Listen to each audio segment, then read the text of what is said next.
Je suis très contente de vous retrouver dans une nouvelle vidéo.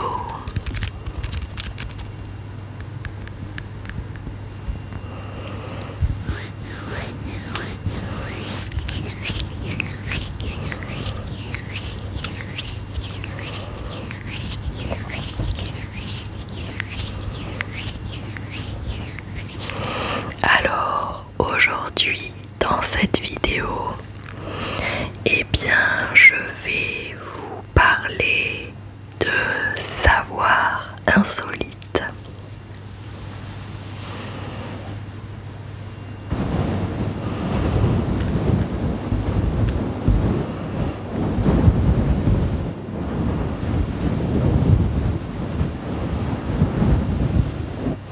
Alors c'est parti, installe-toi là où tu te sens le mieux et moi je vais commencer la lecture. Avant de commencer, avant que vous vous endormiez, sur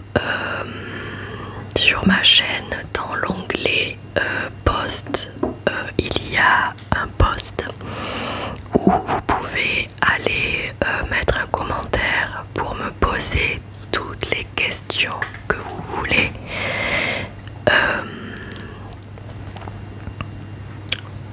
Pour une FAQ prochaine, donc je pense que je vais la tourner cet été, donc vous pouvez me poser toutes les questions que vous souhaitez, que ce soit en rapport avec la SMR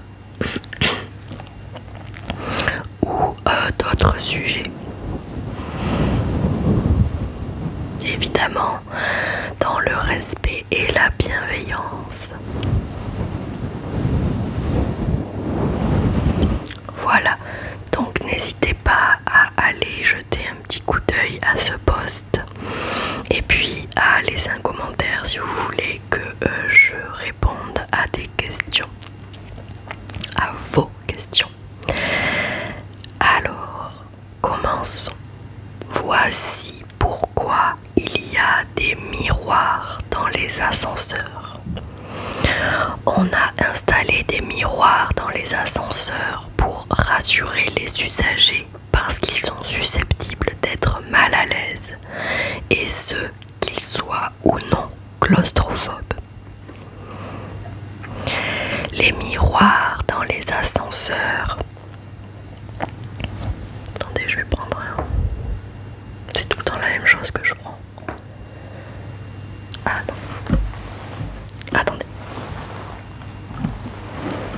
Je fais ça.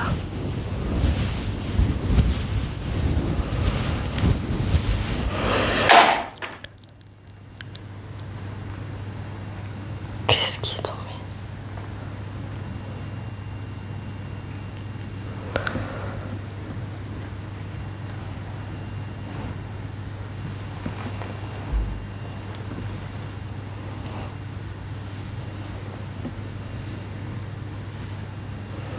Ben, rien en fait.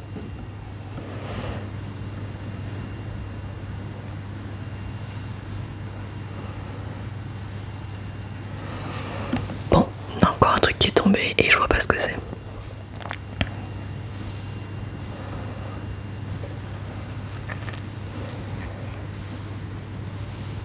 Bon, ben je sais pas. Il y a encore des fantômes chez moi. C'est très étrange quand même parce qu'il n'y a absolument rien sur ma table, hein. Bon, allez, je reprends. Les miroirs dans les ascenseurs atténuent la sensation d'étroitesse des cabines. Ils jouent un rôle si important qu'ils sont obligatoires. Norme EN 8170. Il n'y a rien de mieux que les miroirs dans les ascenseurs pour créer l'impression que l'espace est plus grand. Les constructeurs tiennent compte du fait qu'un ascenseur peut générer une sensation d'étouffement, même si l'on ne reste pas longtemps. Et la possibilité de voir son propre reflet, c'est une distraction pour un utilisateur angoissé. Ainsi, les ascenseurs sont équipés de miroirs pour des raisons psychologiques, pour apporter un sentiment de sécurité. Certes, ils sont pratiques.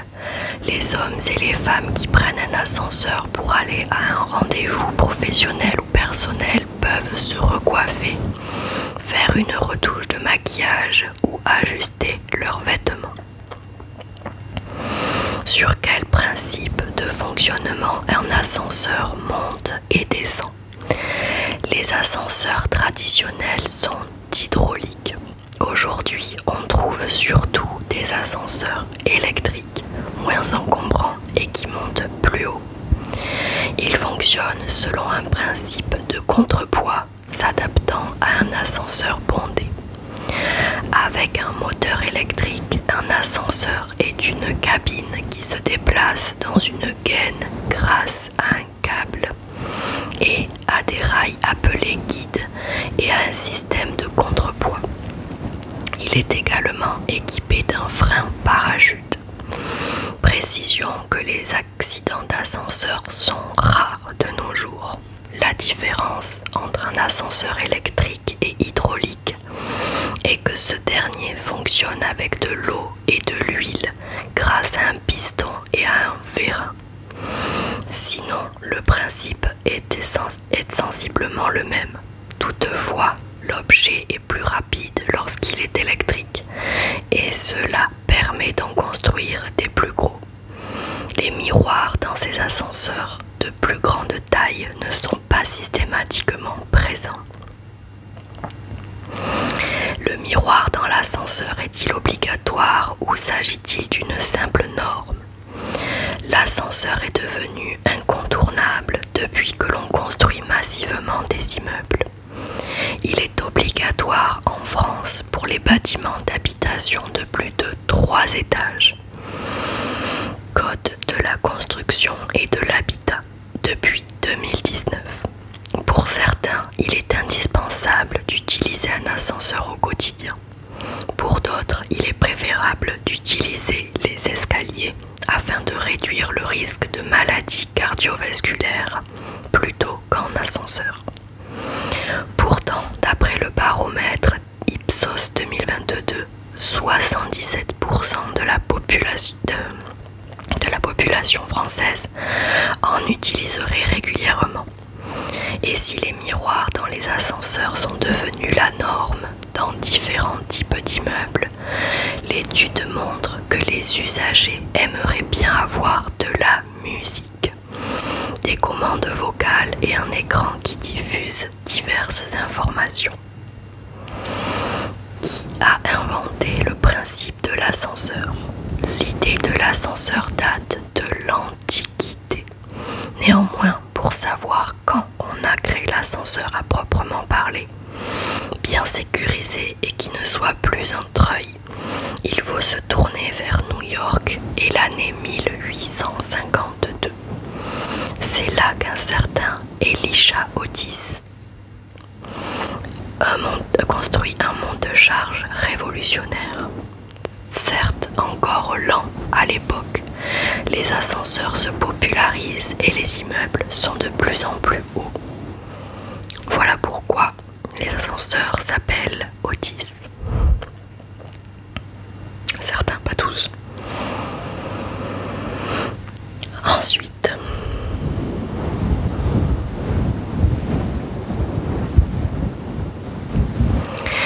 ces communes françaises qui ont un maire mais pas d'habitants.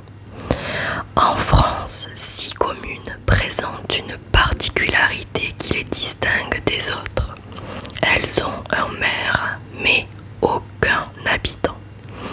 Il ne s'agit pas d'une erreur administrative mais d'un statut spécifique pour ces communes mortes pour la France.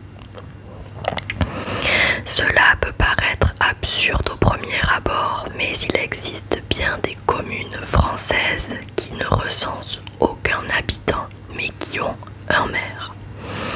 Cette spécificité concerne 6 communes de la Meuse détruites durant la bataille bataille de Verdun pendant la Première Guerre mondiale.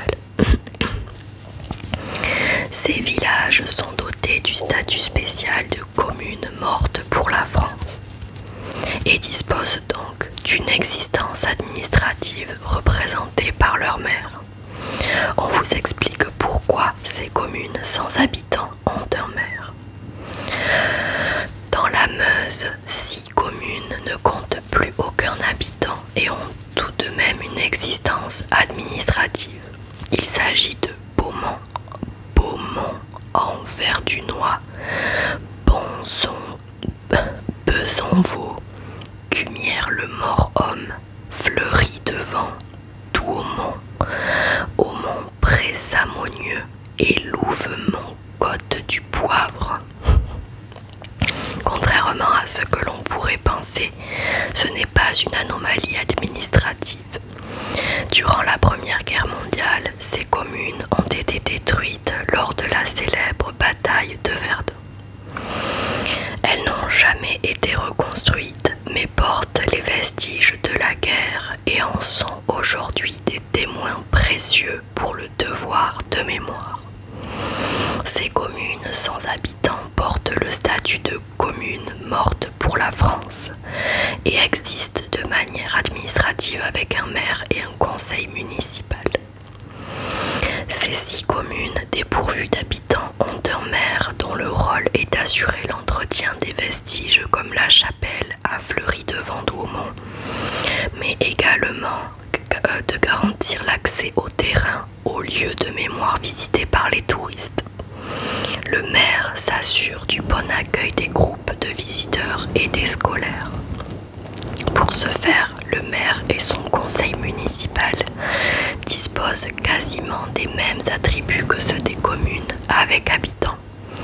Ils reçoivent l'écharpe tricolore et ont un budget servant à l'entretien des chemins, des monuments et des édifices.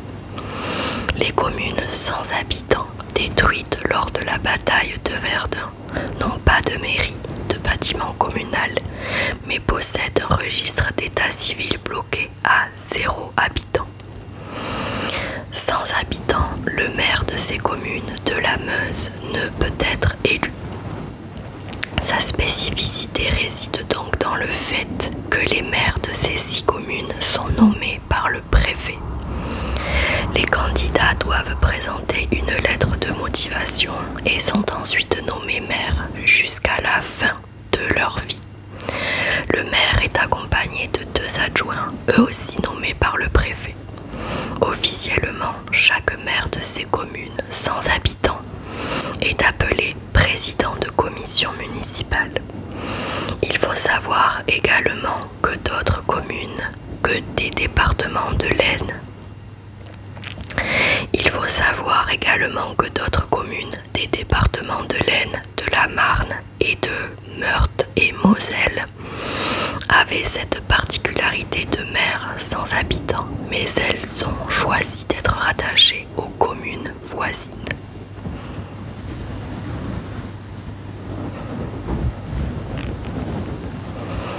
Ensuite,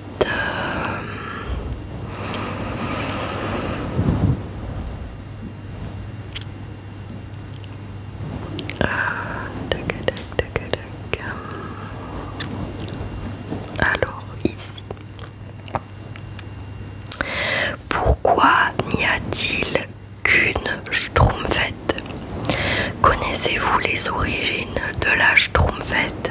Pendant longtemps, elle a été le seul personnage féminin dans le village des petits lutins bleus. Les Schtroumpfs sont des petites créatures bleues à bonnet blanc créées en 1958 par l'auteur franco-belge Peyo. Ils sont bien connus des amateurs de bandes dessinées.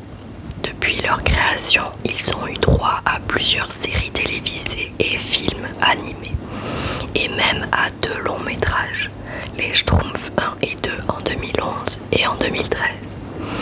Alors qu'un nouveau film d'animation va sortir en 2025, et je crois qu'il est sorti, avec la Schtroumpfette en vedette replongeons-nous dans les origines de celle qui a fait chavirer les cœurs des habitants du village Champignon.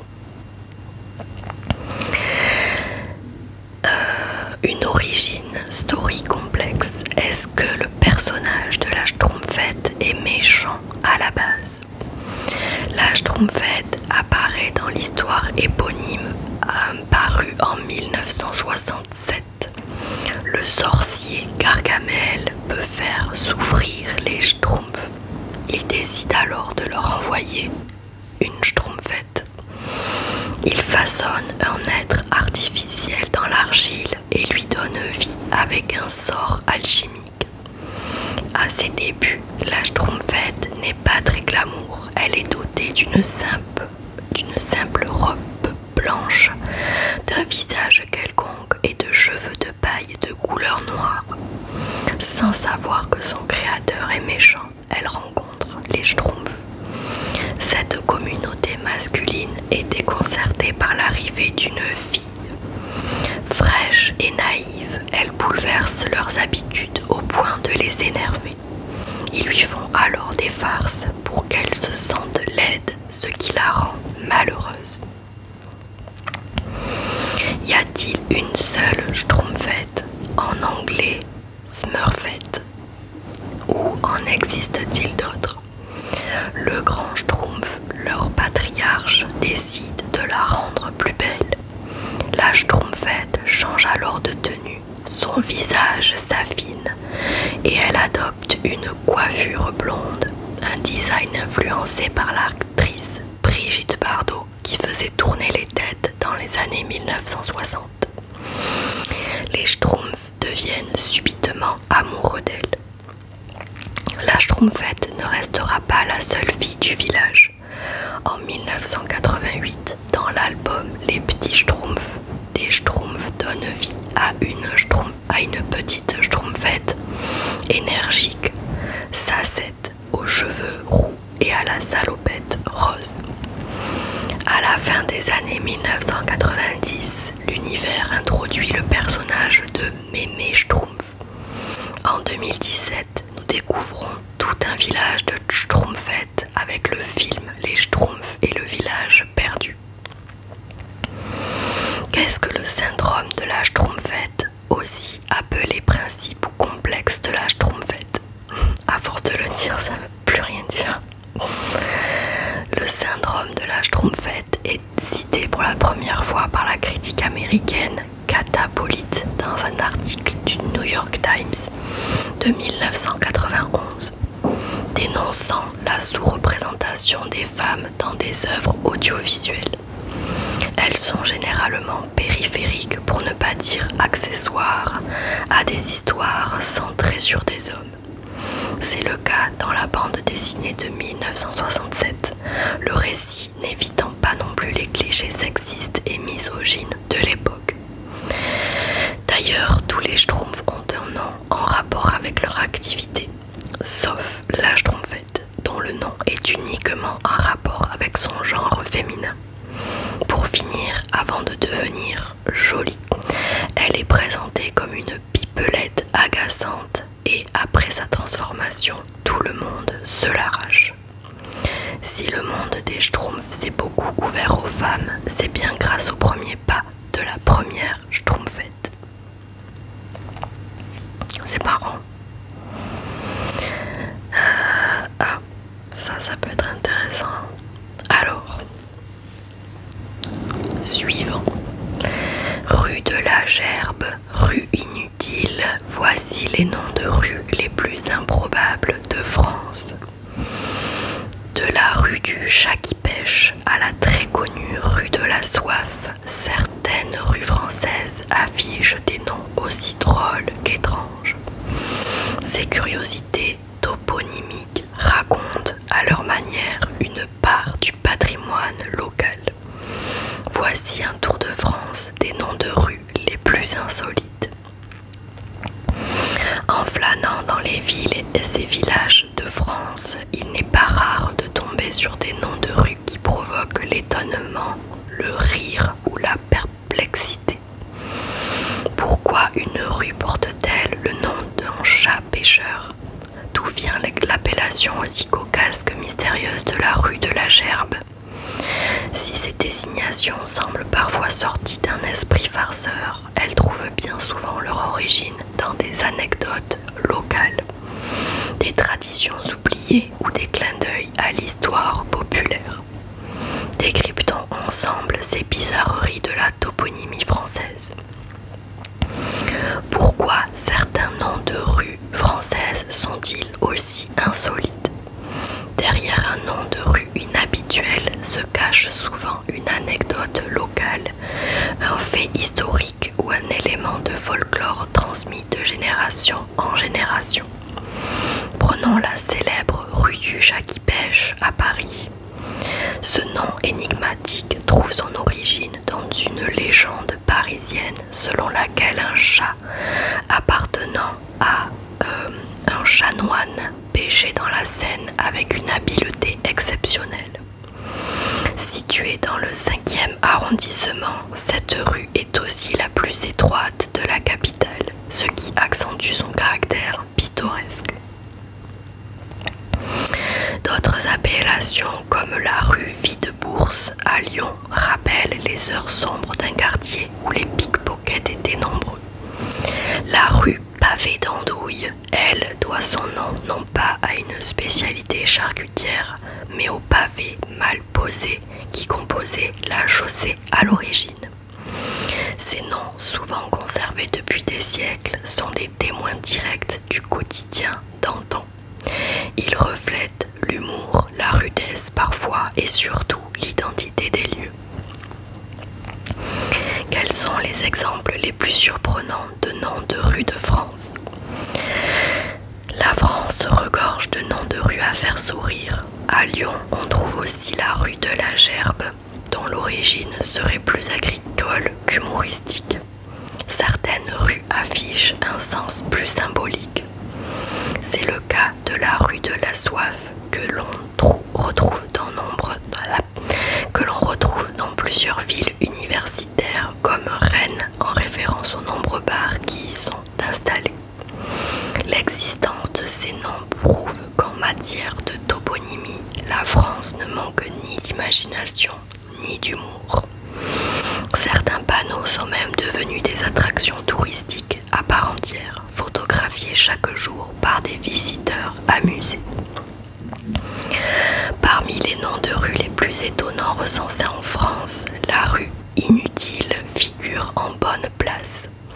Située à Nantes, cette minuscule voie piétonne, large de quelques mètres seulement, se distingue autant par sa taille que par son appellation déroutante.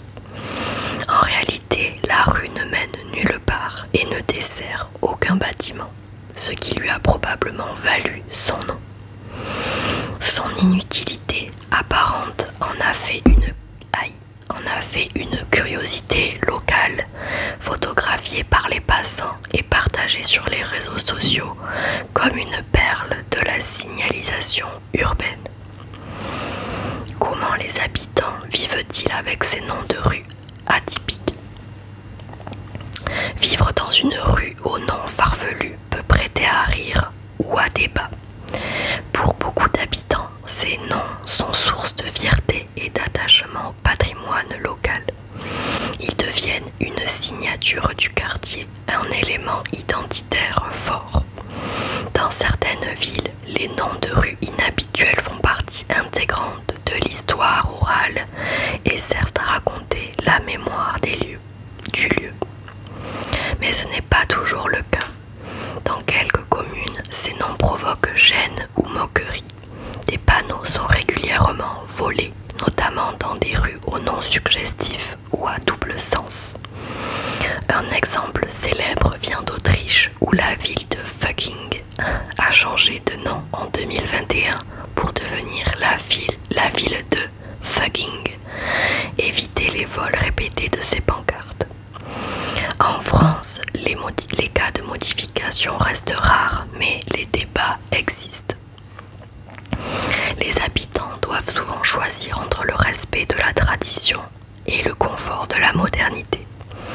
Pour certains, une adresse embarrassante devient devient même un sujet de plaisanterie entre voisins ou un brise-glace original lors des présentations. Est-il possible de changer un nom de rue jugé embarrassant? Changer le nom d'une rue n'est pas une mince affaire. Cela requiert une décision officielle du conseil municipal, une consultation de la population et entraîne de nombreuses démarches administratives. Il faut remplacer les plaques, modifier les bases de données postales et informer tous les services publics et privés. C'est donc un processus long et coûteux. Malgré cela, certaines communes choisissent cette voie. À Saint-Jean-d'Eure, par exemple, la municipalité a décidé de renommer plusieurs rues en s'inspirant de noms de musiciens célèbres afin de moderniser l'image de la commune. Cette décision a été généralement bien accueillie, même si elle a suscité des débats parmi les plus nostalgiques. En règle générale, les mairies préfèrent conserver les noms existants à moins qu'ils ne soient considérés comme offensants, ambigus ou problématiques. La tendance actuelle est plutôt à la valorisation de ces bizarreries locales qui suscitent la curiosité et participent à la richesse du patrimoine toponymique français.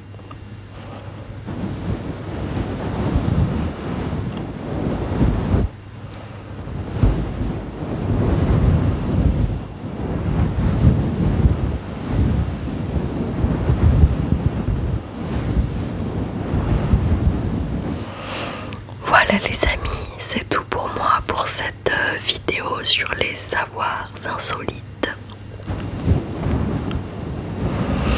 J'espère que ça vous aura plu, que ma vidéo et mon chuchotement vous auront détendu, apaisé, relaxé, peut-être endormi, qui sait.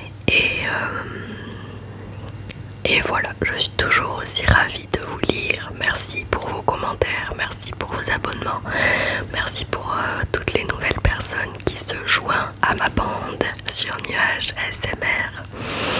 Je suis très contente que l'on soit de plus en plus. Merci à toutes les personnes qui likent, qui s'abonnent, qui partagent, qui commentent. Merci beaucoup, ça me fait très plaisir, donc n'hésitez pas à le faire.